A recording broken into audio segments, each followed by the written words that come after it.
Hello students, welcome back to our channel, and today we will continue our chapter. The book is Flamingo and the chapter number is 6.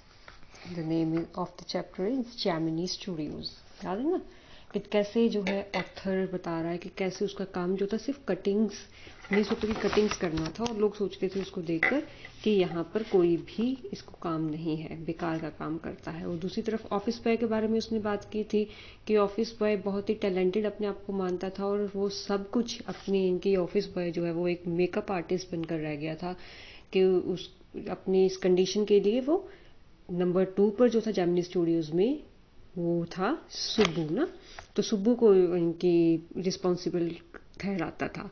और सुब्बू जो है वो एक tailor made for films थे, मतलब कि जैसी भी कंडीशन हो, जैसी भी मूवी हो, वो जो है कई सारे आइडियाज़ लेकर जो है वो प्रोड्यूसर के सामने जो है सुब्बू अपने आइडियाज़ लेकर सामने आ जाता था। और सुब्बू भी काफ़ी टैलेंटेड था, हर तरह की कंडीशन में, हर तरह की सिचुएशन में वो जो है वो अपने आप को खुश, इनकी हमेशा स्माइलिंग फेस रखता था। और दूसरी तरफ हमने लॉयर की बात की थी कि कैसे एक लॉयर जो है वो एक स्टोरी डिपार्टमेंट में, पोएट डिपार्टमेंट में उसका नेम लिखा था, और जैसे ही जो है वो उसकी फिल्म जो है वो फ्लॉप होती है तो उस डिपार्टमेंट को बंद कर दिया जाता है। और कहते हैं कि फर्स्ट टाइम था हिस्ट्री में कि पोएट्स की जॉब जाने के कारण, जब पोएट्स को बोला गया कि आप लोग घर जाओ, तब लॉयर को अपनी जो है जॉब जो है वो खोनी पड़ी। तो लास्ट वीडियो में हमने यहीं तक किया था। Now page number 62 and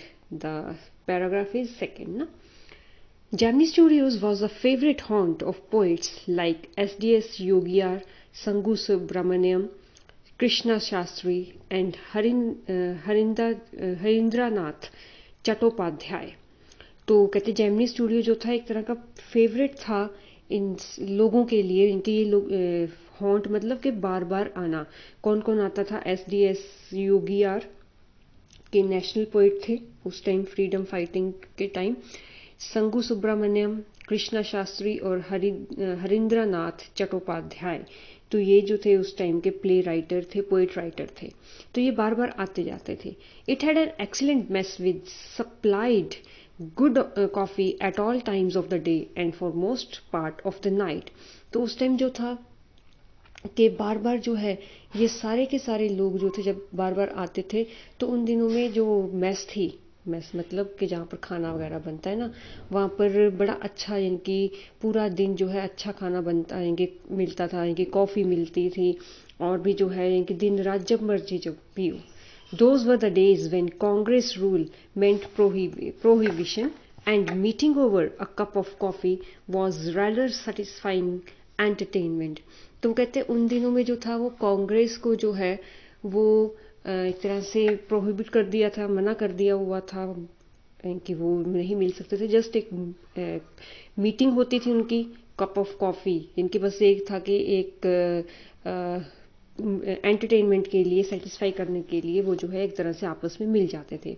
Baring the office boys and a couple of clerks, everybody else at the studios radiated leisure, a prerequisite for poetry. कि उस टाइम जो है ऑफिस बॉयज़ को छोड़कर और कुछ 2-4 क्लर्क्स को छोड़कर स्टूडियोज़ में जितने भी लोग थे उनके जो इनकी जो लेजर मतलब कि फ्रीनेस थी इनकी बोल सकते हैं कि जो उनके फुर्सत के टाइम थी वो उनके फेस पर ही हम जो है देख सकते थे। वो जो है उस टाइम एक तरह से ये बोल सकते हैं कि अपने आप को पोएट्री के लिए जो है वो रखते थे। Most of them wore khadi and worshipped Gandhi ji, but beyond that they had not the faintest appreciation for political thought of any kind. तो ज़्यादातर उनमें से लोग जो थे वो गांधी जी की पूजा करते थे, एक तरह से गांधी जी को मानते थे और खादी वगैरह पहनते थे, और साथ के साथ उनकी जो थिंकिंग थी वो ये नहीं थी कि इनकी पॉलिटिकल थॉट्स हों या फिर ऐसे उन पॉलिटिकली मतलब कि राजनीतिक तौर पर वो कुछ सोचे समझे, ऐसा कुछ नहीं था। Naturally they were all averse to the term communism. तो बस ये था कि ये जो थे ये सब लोग कम्युनिज्म से अवर्स मतलब कि एक तरह से जेलस करते थे उस कम्युनिज्म वर्ड से। A communist was a godless man. Communist होता क्या है? जो गॉडलेस होता है, जो भगवान को नहीं मानता, नास्तिक जिसको हम बोल सकते हैं ना। तो गॉडलेस बंदे जो थे वो कम्युनिस्ट की उसमें यानी कि कैटेगरी में आते थे। ही हैड नो फिलियल और conjugal love, he had no compunction about killing his own parents और हिज चिल्ड्रन। तो वो जो थे, जब एक तरह से हम बोलते हैं कि वो जो है कम्युनिस्ट लोग जो होते हैं वो नास्तिक होते हैं, तो वो इनकी उनको कोई भी अपनी फैमिली से प्यार नहीं होता। फिलियल और कंजुगल लव मतलब कि ना ही शादी के लिए कुछ होता है कि शादी करनी है या किसी अपने बच्चे के लिए प्यार हो, ठीक है। अपने इनकी यहाँ तक होता है कि अगर उनको दिख रहा है कि हमारा इस काम में जो है अपने पेरेंट्स को मारना ज़रूरी है या अपने बच्चे को मारना ज़रूरी है, तो वो बिना किसी हिचकिचाहट, कंपक्शन मतलब कि बिना किसी हिचकिचाहट के, बिना किसी पश्चाताप के वो जो है अपने पेरेंट्स या अपने बच्चे को मार सकते थे। He was always out to cause and spread unrest and violence among innocent and ignorant people.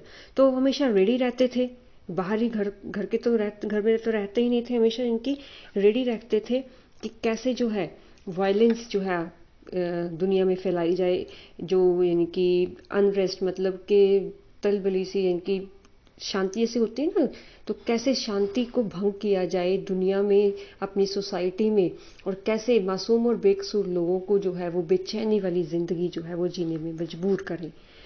Such notions, which prevailed everywhere else in South India at that time, also naturally floated about vaguely among the khadi-clad poets of Gemini studios.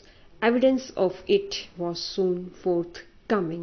तो ऐसे ही कहते कि कई सारी चीज़ें थी, ऐसे ही जो यानी कि थॉट्स थे वो दक्षिण भारत में कि साउथ इंडिया में जो है वो हर तरफ जो थे वो फैले हुए थे। और जेमिनी स्टूडियोज में खादीधारी जो इनकी है ना, खादी क्लैड पोइट्स के खादी पहनने वाले जो पोइट्स थे, वो इन सभी की उनकी थिंकिंग भी जो थी वो क्लियर नहीं थी। और इसका एविडेंस जो था, इसका इनकी रिजल्ट जो था वो हमें आगे मिलने ही वाला था। When Frank Buchman's moral rearmament army, some 200 strong, visited Madras sometimes in 1952, they could not have found a warmer host in India than the Gemini studios. तो जब कहते हैं कि फ्रैंक बिचमैन जो है जिसकी मॉरल रीआर्मामेंट आर्मी है, तो 200 लोगों की ऑलमोस्ट ये कंपनी थी, कंपनी इन द सेंस के आर्मी हम बोल सकते हैं। और अबाउट 1952 में जो है वो मद्रास में आए। तो जेमिनी स्टूडियोज की बजाय जो है ज़्यादा यानी कि उनका कहीं भी इतना ज़्यादा वेलकम जो है, स्ट्रॉन्ग वेलकम जो है वो कहीं नहीं हुआ इंडिया में। Someone called the group an international circus. तो कोई कह रहा था कि इंटरनेशनल सर्कस के लोग आए हैं। They weren't good on the trapeze and their acquaintance with animals was only at the dinner table. But they presented two plays in a most professional manner. तो वो जो है कहते कि ज़्यादा अच्छे कोई कि बोल रहे थे कि सर्कस में के लोग आए हैं ये, तो वो जो है देखे ना कि जैसे वो झूले पर ऐसे उल्टे पुल्टे होकर सर्कस वाले जो है वो घूमते हैं, तो ट्रापेज बोलते हैं। तो कहते उसमें भी अच्छे नहीं थे।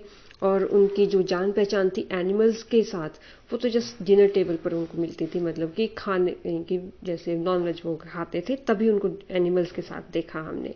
But they presented two plays in most professional manner.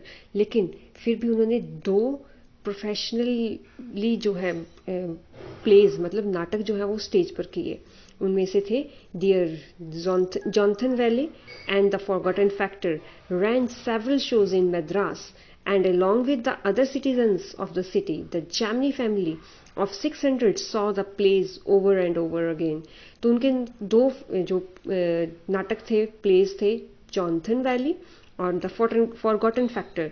तो मद्रास में जो है वो कई सारे उनके शोज हुए और वहाँ के हर लोगों ने जो है वो उसको बड़ी सिटी में देखा, लेकिन जेमिनी फैमिली के जो जेमिनी स्टूडियो के 600 वो एम्प्लॉयज़ थे, उन्होंने इन प्लेस को बार बार देखा.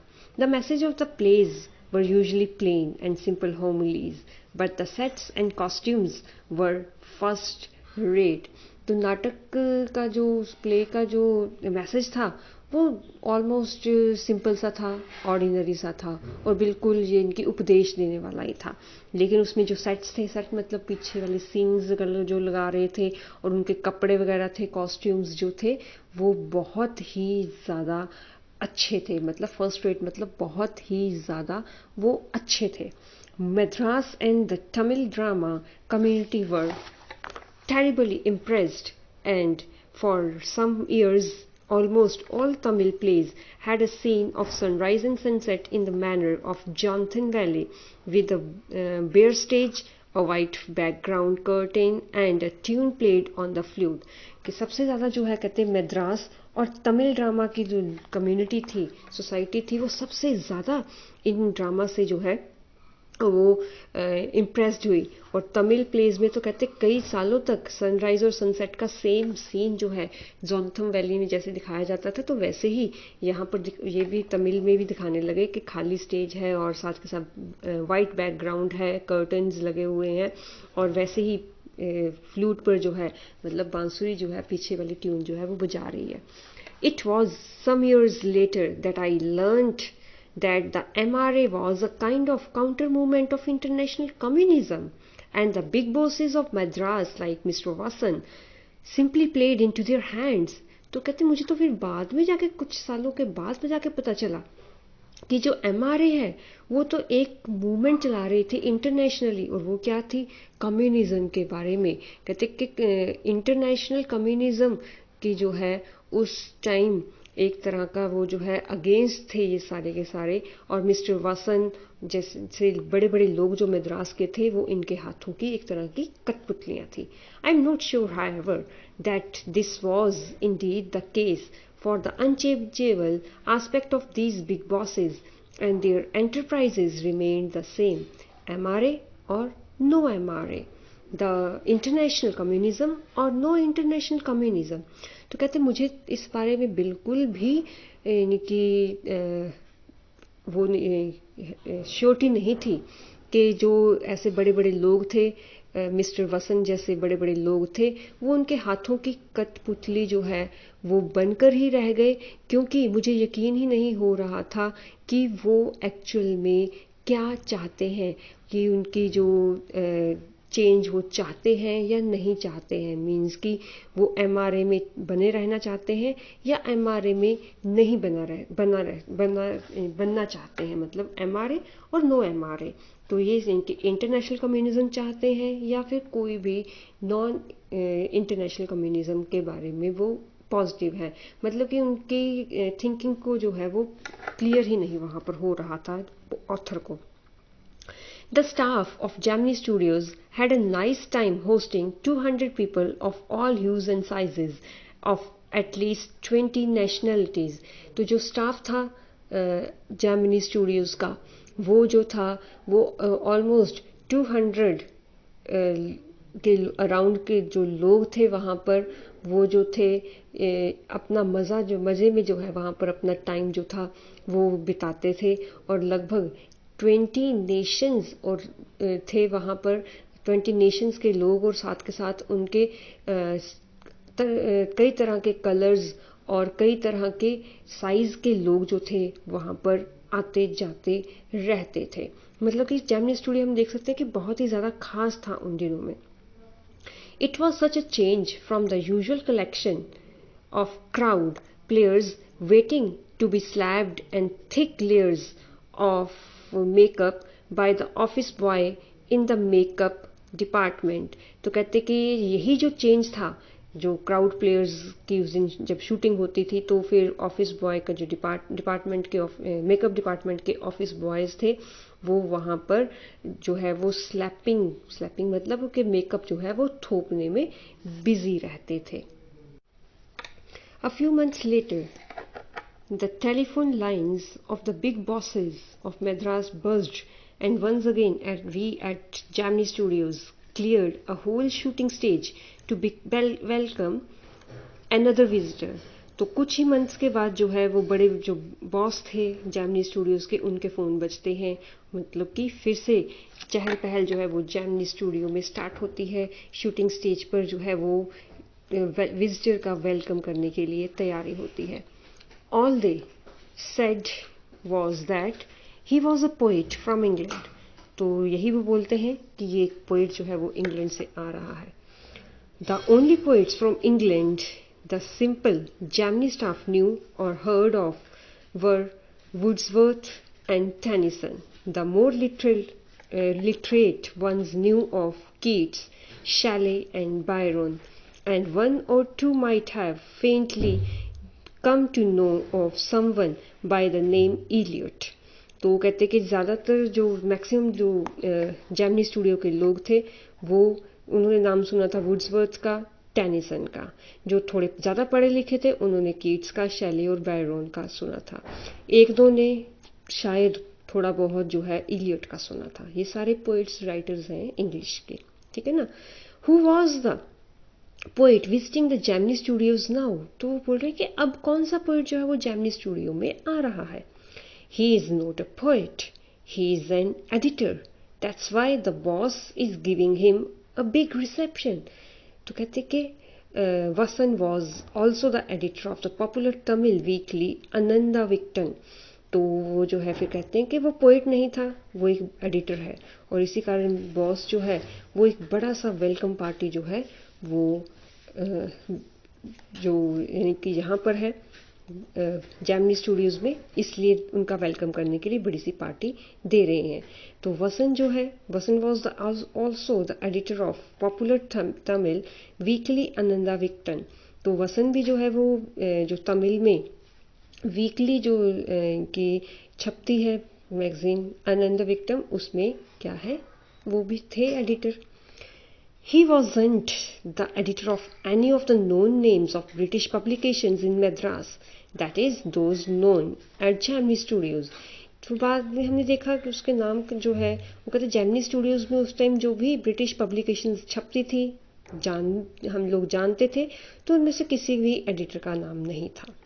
Since the top men of the Hindu were taking the initiative, the surmise was that the poet was the editor of a daily, but not from the Manchester Guardian or the London Times. तो फिर the Hindu उस time जो है वो the Hindu जो है एक तरह का न्यूज़पेपर हम बोल सकते हैं कि उसमें जो लोग थे वो काम करते थे जो लोग. तो फिर उनका कहना यही था कि उन्होंने इनिशिएटिव लिया कि द समराइज वॉज दैट कि यही सरमाइज किया गया, यही बाद में बोला गया कि जो वो बंदा आ रहा है the poet was the editor of a daily. Daily मतलब कि जैसे डेली मैगजीन कोई छपती है या डेली कोई एडिशन आता है उसका एडिटर है, लेकिन वो मैनचेस्टर गार्डियन में नहीं छपता, ना ही लंदन टाइम्स में आता है. That was all that even the most well informed among us knew. तो हम में से सबसे ज़्यादा लोगों को इस बारे में जिसकी जानकारी थी उनको भी बस इतना ही पता था. At last, around 4 in the afternoon, the poet or the editor arrived.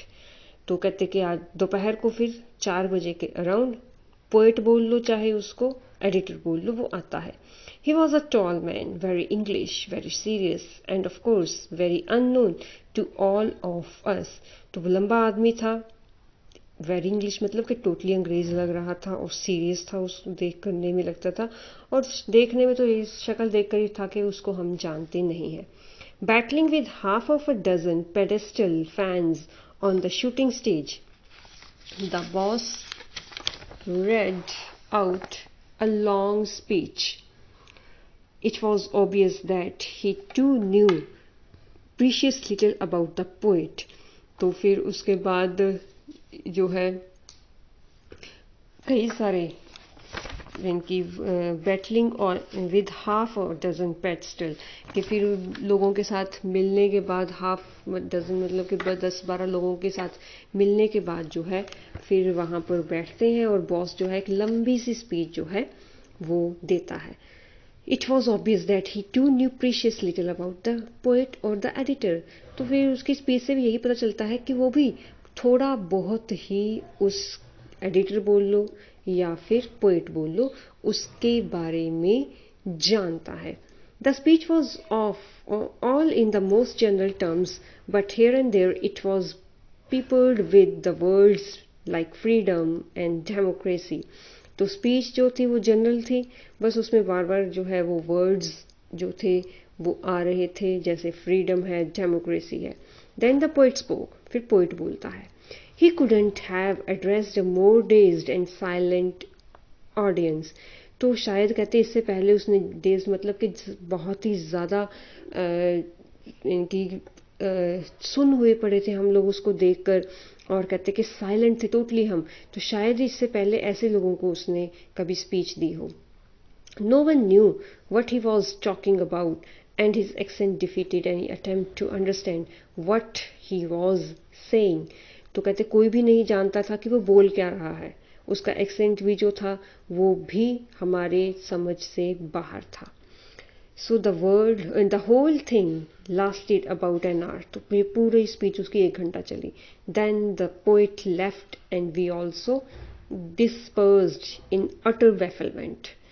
तो फिर वो चला जाता है 1 घंटे के बाद, और पोइट भी चला जाता है, और फिर हम भी इधर उधर बेफलमेंट मतलब कंफ्यूज्ड हुए पड़े थे, और एक दूसरे से कह रहे थे वट आर वी डूइंग, हम क्या कर रहे हैं। ओके, तो आज का चैप्टर, आज का वीडियो हम यहीं तक करते हैं। नेक्स्ट वीडियो में मिलेंगे। Till then stay safe, stay home, take care of yourself and your family and study hard. Bye bye.